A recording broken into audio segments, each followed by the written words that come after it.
నమస్తే. ఇన్నాళ్ళు నన్ను సపోర్ట్ చేస్తూ, ఎంకరేజ్ చేస్తూ మీ ప్రేమని నాకు అందిస్తున్న ప్రతి ఒక్కరికి కృతజ్ఞతలు. అలాగే ఈ వీడియో కూడా ఖచ్చితంగా మీకు ఉపయోగపడుతుంది. లైక్, షేర్ అండ్ సబ్స్క్రైబ్ చేసి మీ సపోర్ట్‌ని నాకు అందించండి. అలాగే ఈ వీడియో పట్ల మీకున్న అభిప్రాయాన్ని కామెంట్ సెక్షన్‌లో కామెంట్ చేసి తెలియజేయండి. ఇప్పుడు వీడియోని చూద్దాం. జ్యోతిష్య శాస్త్రం ఒక అద్భుతం. వేదాంగమైన జ్యోతిష్య శాస్త్రం అనేటువంటిది మానవ జీవన గమనానికి ఒక వరం. జ్యోతిష్య శాస్త్రం నీ జీవితంలో వెలుగునింపే ఒక భాష. ఆ భాష నీకు అర్థమైతే ప్రకృతి నీతో మాట్లాడుతుంది. అస్ట్రాలజీ నేర్చుకోవాలి అనుకునే వారికి అద్భుత అవకాశం. మురళీధర శర్మ గారి అస్ట్రాలజీ క్లాసెస్ అతి త్వరలో మొదలు కాబోతున్నాయి. 100% జాబ్ గ్యారంటీ. వివరాల కొరకు సంప్రదించండి. నమస్తే, వెల్కమ్ టు అవర్ ఛానల్. నేను పద్మిని. ప్రస్తుతంతో పాటు ప్రముఖ ఆధ్యాత్మికవేత్త, ఆస్ట్రోన్యూమరాలజిస్ట్, వేదిక్ వాస్తు స్పెషలిస్ట్, శ్రీ విద్య మరియు హనుమత్ ఉపాసకులు బ్రహ్మశ్రీ డాక్టర్ సిస్లా జయశంకర్ గారు మనతో పాటు ఉన్నారు. మాట్లాడదాం. సార్ నమస్తే. సార్ సార్ సెప్టెంబర్ మాసం మొదలు కాబోతోంది. అయితే సెప్టెంబర్ మాసానికి సంబంధించిన రాశి ఫలితాలు ఒక్కసారి మీ ద్వారా తెలుసుకోవాలనుకుంటున్నాను సార్. ఎట్లా ఉంది గ్రహస్థితి, ఎలా ఉంది, ద్వాదశ రాశులకి కూడా ఈ సెప్టెంబర్ మాసం ఎలాంటి ఫలితాలను ఇస్తోంది ఒకసారి మీ ద్వారా? తప్పకుండా చెప్పుకుందాం అమ్మా. ఈ సెప్టెంబర్ మాసంలో గ్రహ సంచారం గోచారంలో వృషభంలో గురువు, మిథునంలో కుజుడు, చతుర్థ స్థానమైన కర్కాటకంలో బుధుడు వక్రించున్నాడు, సింహంలో రవి, కన్యలో శుక్రకేతువులు, ఏకాదశ స్థానమైన కుంభంలో శనేశ్వరుడు, ద్వాదశ స్థానమైన మీనంలో రాహు. ఆ రాహు మేషరాశి వారికి వ్యయంలో ఉన్నాడు. ఇది ఈ నెల గ్రహ సంచారం. Right sir. సో ఎట్లాంటి ఫలితాలు ఇస్తుంది? భాద్రపద మాసం అందున అది భాద్రపద మాసంలో అత్యంత వైభవంగా మహళాయి పక్షాలు వస్తాయి. అలాగే వినాయక చవితి మనకు తెలిసిందే. సో నెల నెల కూడా చాలా చాలా అద్భుతమైనటువంటి మాసం అని చెప్పుకోవచ్చు. మరి ఎట్లాంటి రిజల్ట్స్ రాబోతున్నాయి? అసలు ఈ నెలలోనే 3 గ్రహాల మార్పు కూడా, అటు మీరు ఇందాక చెప్పినట్టుగా కుజుడు. మరి వృషభ రాశి వారికి ఎలా ఉండబోతోంది సార్ ఈ భాద్రపద మాసం, ఈ సెప్టెంబర్ మాసం?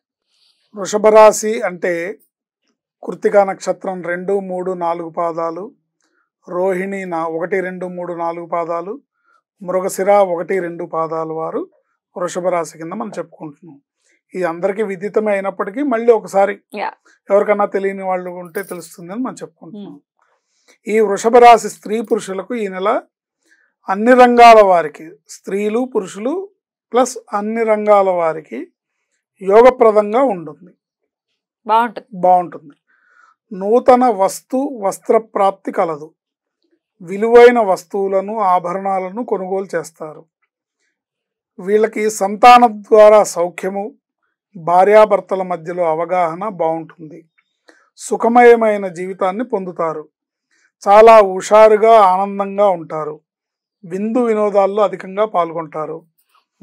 మత పెద్దలు, పీఠాధిపతులు దర్శన భాగ్యం కలుగుతుంది ఈ నెలలో. వీళ్ళకి వారి ఆశీర్వాదాన్ని పొందుతారు.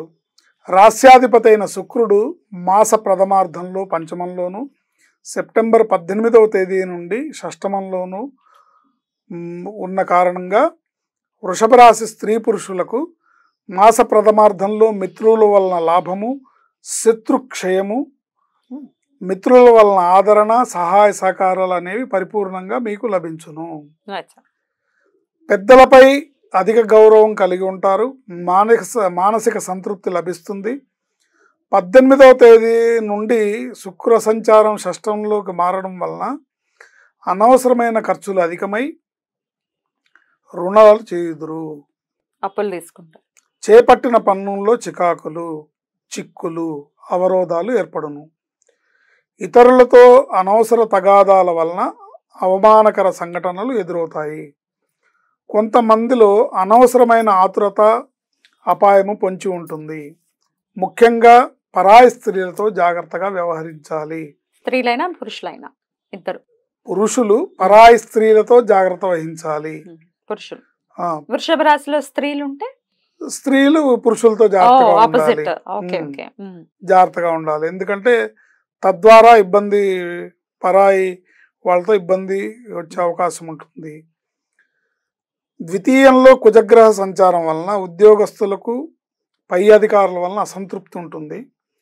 సహోద్యోగులు అసూయ చెందుతారు. వ్యాపారస్తులకు ధనహాని, వృధా వ్యయాలు కలిగే అవకాశం ఉంటుంది. వాగ్వివాదాల జోలికి పోకూడదు. ఏ రంగంలో ఉన్నా సరే మీ మాట తీరు ఎదుటివారికి బాధను ఇబ్బందిని కలిగిస్తాయి కనుక పరుషంగా మాట్లాడకుండా జాగ్రత్త వహించాలి. కఠినంగా మాట్లాడకండి, తీయగా మాట్లాడండి. నోటిని కంట్రోల్లో పెట్టుకోవాలి. 3 ఫ్యాక్టరీలు పెట్టుకోవాలట ప్రతి మనిషి, ఏ రాశి వాళ్ళైనా. మైండ్ లో ఐస్ ఫ్యాక్టరీ పెట్టుకోవాలట, కూల్ గా ఉండడా. నోట్లో షుగర్ ఫ్యాక్టరీ పెట్టుకోవాలట, తీయటి మాటలు. ఇంకోటి అలా చేపట్టిన పనులు ఆలస్యంగా అయినా పూర్తి అవుతాయి. రవిగ్రహం మాస ప్రథమార్థంలో చతుర్థమందు తదుపరి 17వ తేదీ నుండి 5వ మందు సంచారం వలన ప్రయాణాల యందు ఆటంకాలు, గృహంలో అనవసరమైన గొడవలు తలెత్తే అవకాశం ఉంటుంది. సంసారంలో అశాంతిని కలిగించే సంఘటనలు జరుగుతాయి. భార్యాభర్తలు ఒకళ్ళనొకళ్ళు జాగ్రత్తగా రెస్పెక్ట్ ఇస్తూ మర్యాదగా మాట్లాడుతూ తోలనాడకుండా జాగ్రత్తగా ఎక్కడ ఏం గొడవ వస్తుందో అన్న జాగ్రత్త అవగాహన కలిగి ఉండాలి. తద్వారా హృదయంలో సంకటం, బంధుమిత్రులతో భిన్నాభిప్రాయాలు ఏర్పడును. అశాంతిని కలిగించే సంఘటనలు జరుగుతాయి. తద్వారా హృదయంలో సంకటం, బంధుమిత్రులతో భిన్నాభిప్రాయాలు ఏర్పడతాయి.